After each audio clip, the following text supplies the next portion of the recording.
ورکړی دی زه 9 میاشتې په ګېډه باندې ګرځولې ما بیا خبره د درد ولادت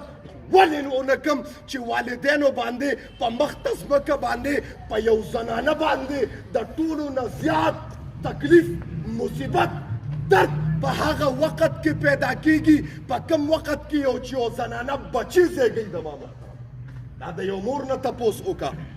چې دغه ټایم کې ستا خواهشات څنګه وي دغه ټایم کې ستا تصور څه وي په تا باندې ګورې دغه وخت کې څومره تکلیف دی چې ته بچی پیدا کې قرآن کې الله فرمایي که په ذهن باندې وګورې قسم دی ناممکنه ده لیکن قرآن کې زما رب وفرمایل ثم السبیل یسرا بیا د مور د راوتو لار ما انسان ته اسانه کړه د ما محترم او تا ته خو دا پته نه لګېږي که نه دا پته به تا هغه چاته لګېږي چې هغه اولاد لري بیا خصوصا د دې درد د دې تکلیف پته والدې ته لګېږي یوې مور ته لګېږي یو زنانه ته لګېږي زما محترمو او ستا دغه چې وګورم ستا د اټیټیوډ چې د مور سره وګورم قسم دې رویه په دا عرف کې ما ته ښه نه ښکاره کېږي وګوره یو خبره کوم والدین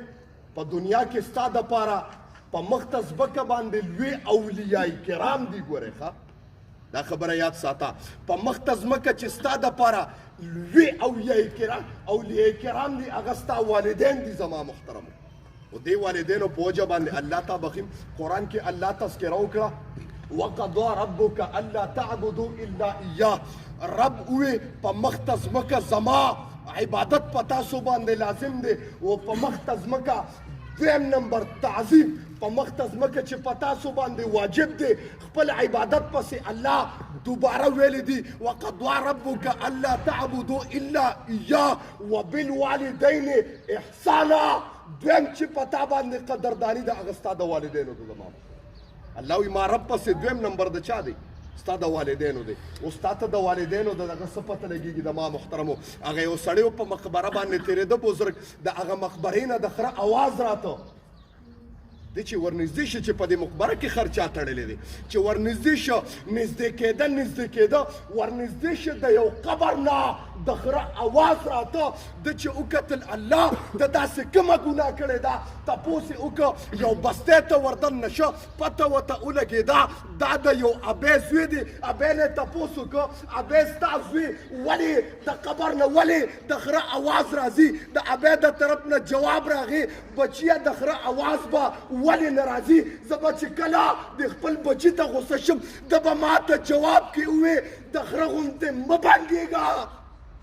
دا د هغه اواز دی چې د ما ته خره خره کول او زما رب وعده کړی د قرآن کې وقضى ربك الا تعبدوا الا اياه د ما ته خره کول د خره اوازونه او د خره په شان دغه به کول نن د ده د مقبرې او د قبر نه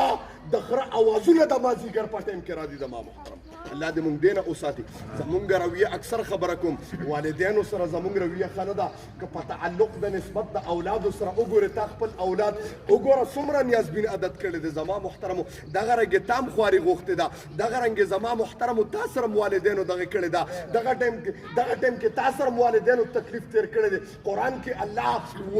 کې الله چې د والدینو په اړه کې دعا کوي او تذکره کوي واخفض لهما جناح الذل الله فرمایي چې دې ته به د ذلت وزرې ښکته کې وقل رب ارحمهما کما ربیاني صغیره الله په دې باندې داسې رحم وکړه لکه څنګه چې دې په ما باندې په ماشوموالي کې کړی دی د ما محترم سبحان الله ته وګوره چې بچو باندې ستا څومره رحم دی په بچو باندې ستا زړه خوږېږي که نه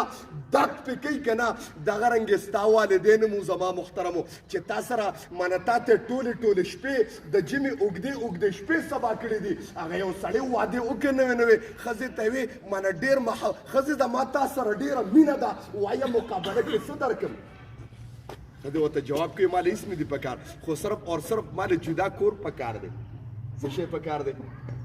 جدا کور په اواز نه راځي ولې شوی یې جدا کور پکار دی خاوند معنا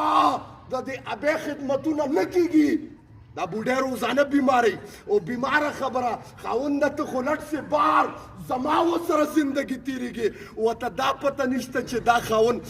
د دې بوډۍ د دې سپین سرې د لاسه دې مقام ته رسېدلی دی و ستا په چوله کې اچولی دی د ما محترم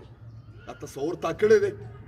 چې دې سپین سره دې ستا جولې ته غورځولی دی دې سپین سره دونه را رسولی دی ورته وایي چې بوډۍ هسې ټوخېږي بانې ډېرې زیاتې کوي خاوند د حساب کتاب ورسره وکړه خاوند تیش کې راغی جذباتو کې راغی د مینې د معنی د ښځې محبت پې زور وکړه مور سره کېناسته مور یې یو خبره کوم وایه بچیه څه وی بچیه وایه زوی که هر څومره لوی شي هر څومره بړې مرتبې واله شي هر څومره سپینګیري شي خو لیکن والدینو ته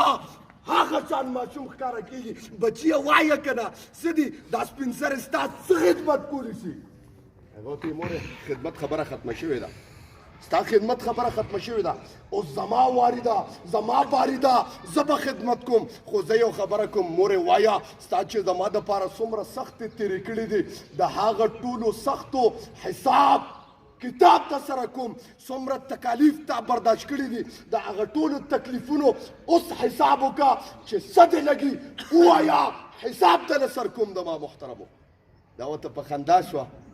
بیبي ورته په خندا شوه سپین سرې بیبي ورته په خندا شوه بچیه لوی شوې که نه ما سره د حساب کتاب خبره کوې بچیه دومره لوی شوې دومره غټ شوې چې ما ته د حساب خبره کوې اوسه هېر شوې د نه هغه ورځې بچیا ایرز بشوي چې زما په لاسو باندې تا ډکې متیازم کړي دي بچیا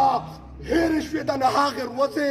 بچیا چې ما به ستا ګوته نیولې وه ته به را پرېوتې ما به سینې پسې نیولې ما به ګرځولې او چې را پرې به وتې ما به در سره جړل درد به تا ته رسېده او جړل به ما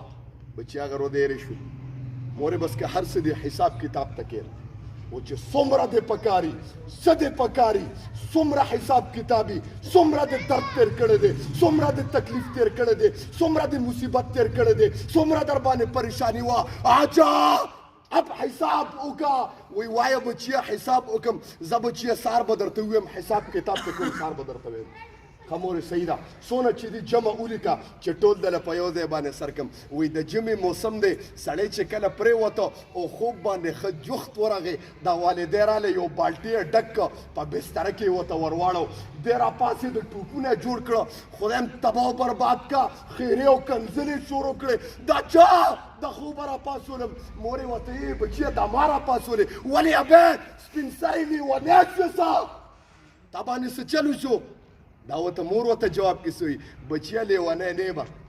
لیونی نه یم بچیه وایه که نه تا خو منه تا د حساب کتاب خبره کوله څومره چغې دې ووالې په دا یخنۍ کې د خوبه چې پاڅېدې څومره ټوپونه دې ووال بچیه دا خو یوه شپه ده مسلسل 15 کاله د شپې دغه رنګې تا ما ته ګرمه بستره کې متیازې کړي دي زه راپاڅېدلې په خپلو ګرمو کپړو کې منغاړلې هغه کپړې ما د بدن نه ایستې دي یا داسې وخت هم راغلی دی چې ستا دپاره ما ټوله شپه ستا د متیازو په کپړو کې تېره کړې ده د حساب کتاب خبره کې اوس راکړه د دې شپې پوه شم مورې بیبې زه پوه شم زه پوه شوم بیبې زه تا ته نصیحت کوم زه ځان ته هم نصیحت کوم که نن مور ته وایې مورې نن اکثر خلک په ښځو باندې ډېره خفه کېږي